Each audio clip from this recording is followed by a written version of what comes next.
So, ladies and gentlemen, you are here trying to understand what exactly AI bots read on your website, and I'm here to help.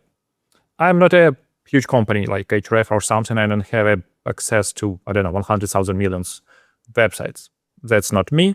I have right now access to 47 websites across 9 different industries. So, yeah, I was monitoring. When I was reading, when I was writing this kind of report, research, I was monitoring everything for 1 month. Right now, it's like almost 2 months passed. I'm still monitoring everything. Nothing changed. So, yeah, I'm talking too much about things that you don't want to hear. So, first, LLM TXT. You can just forget about it. I'm monitoring logs, monitoring everything across all 47 websites for 90 days. Yeah. Nothing was asked, LLM's TXT was pulled literally 0 times. Not literally 0. So, I don't know. If your question, should I add LLM TXT, or maybe you're paying to your agency, or $10,000 or $1,000 to add LLM TXT because it's standard, blah, blah, blah. Forget about it. Just in case if you don't know what exactly LLM's TXT is, it's basically a standard that was proposed that for publisher, blah, blah, blah, to guide how AI should treat your website, basically. None. Not AI. Oh my God. Not OpenAI, not Claude, not Google. No one is asking about it. So forget about it. I don't know. If you want, you can edit. It's like 5-minute job. But whatever. Next. It will be very, very interesting for you, I guess. And actually, you should watch this video just because of this. 40% of the times, AI crawlers are trying to read RSS first. Yeah, it's if you don't know what exactly RSS is, it's basically when you're posting something on your website. In 2008, it was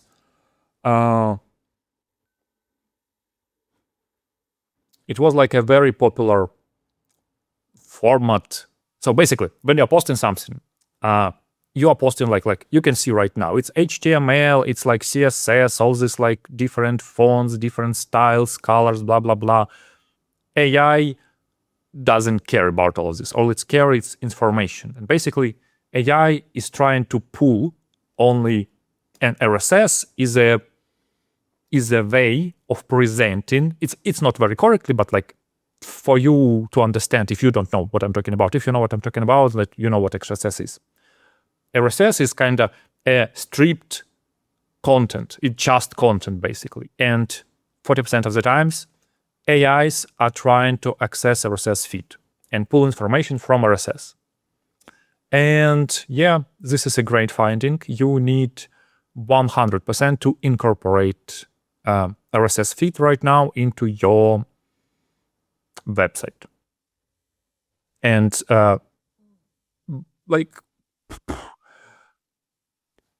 I don't want to guide you a lot. I don't know your situation, but how RSS is working and structured if you, let's say, on a WordPress and you're just installing plugins that will do RSS for you. It's basically showing title, publishing date, and a small excerpt, so a part of the text, not full text of your page. And if you are doing this, you are shooting yourself in the foot. What you need to do, you should have, a custom solution, or there is a lot of workarounds. Basically, you need to present your content in RSS fully. Hope it makes sense.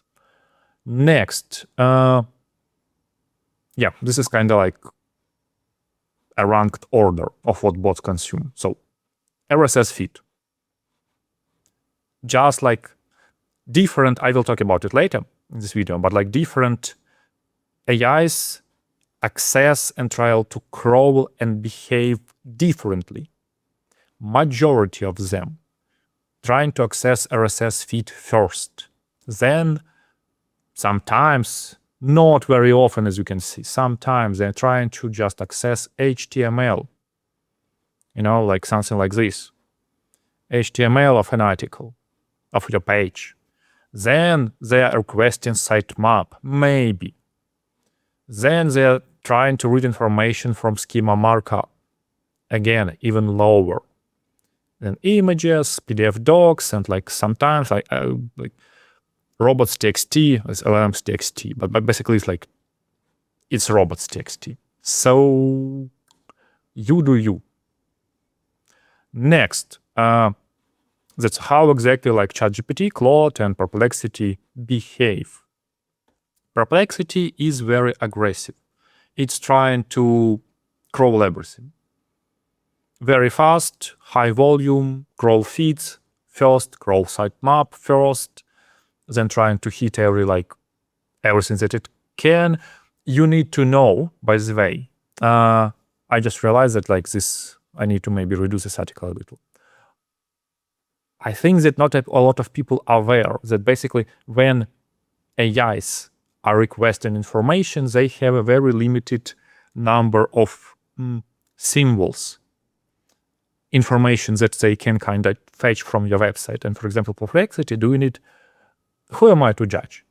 But Perplexity is doing it very broadly and trying to request everything. And if you have kind of a lot of information, it will grab a lot of information, small pieces here and there on different pages, and then this crawl limit will basically happen and it stops. So basically this is, by the way, this is one of the reasons why it's smart to structure your information in the way that important information that you want to be shown inside LLMs will be at the very beginning. This is like a super another story. Don't want to talk about it right now. Next, so Claude, how it behaves. It reads less pages, but it reads not only like a 10% of the page at the beginning. It's trying to read it to the very end.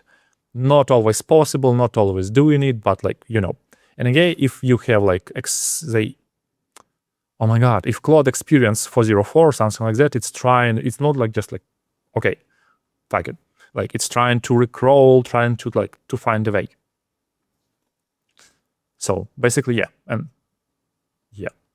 ChatGPT, it's kind of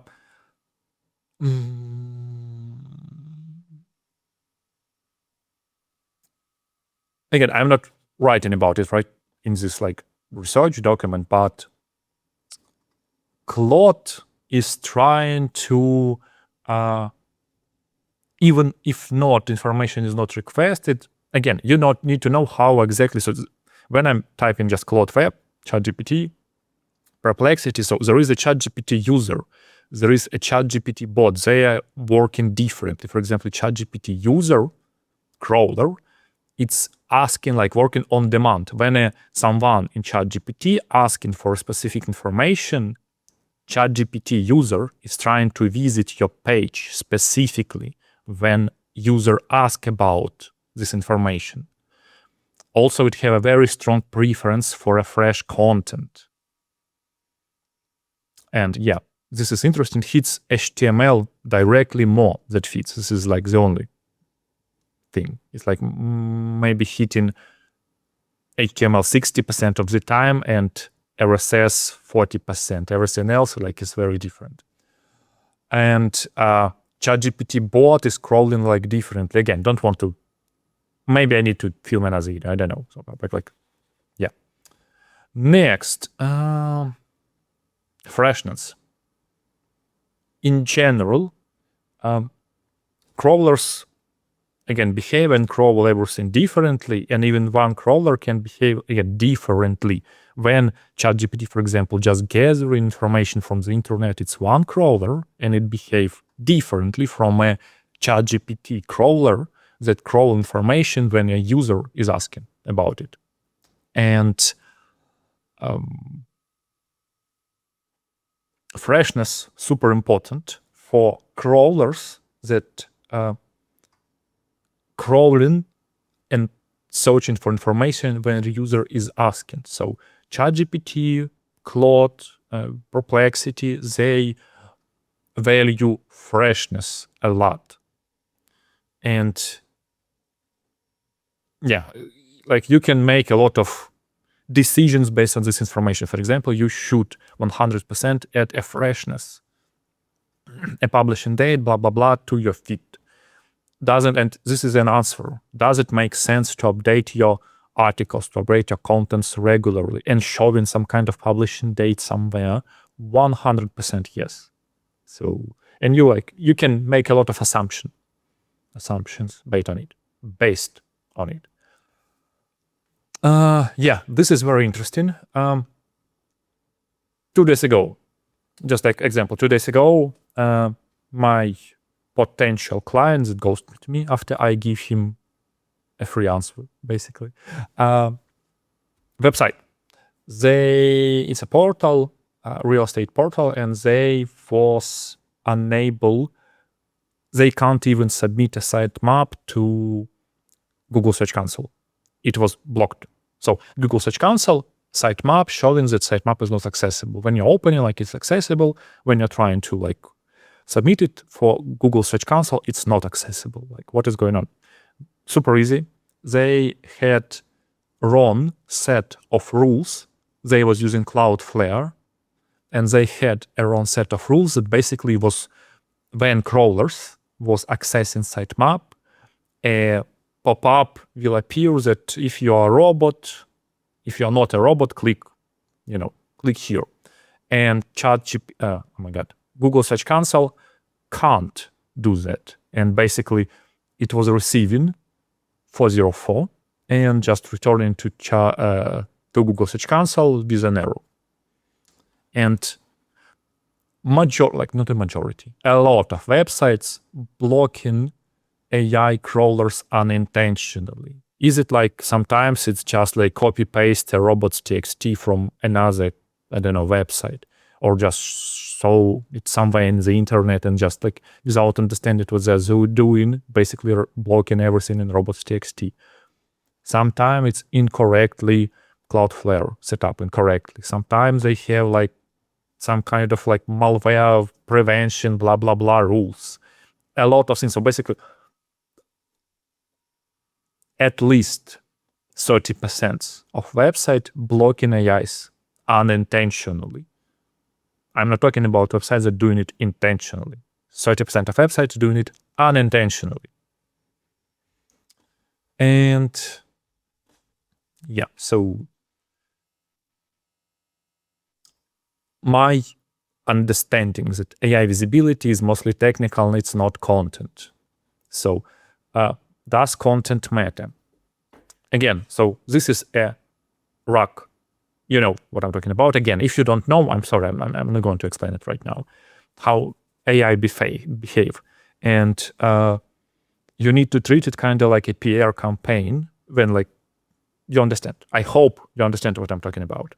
But prerequisition for it is to fetch this information. And if this information is not fetchable, if AI can't grab this information, can't crawl, can't understand this information, everything that was happening kind of outside of it, it makes no sense. It doesn't matter. So we can talk about, again, let's call it off-page SEO. It's not off-page SEO at all, but for analogy, it's like backlink creation and blah, blah, blah.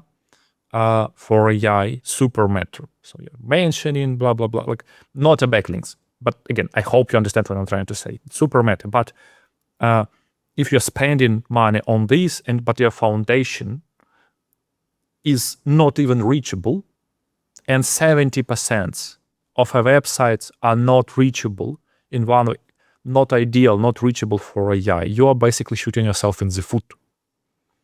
And it is what it is. Yeah. And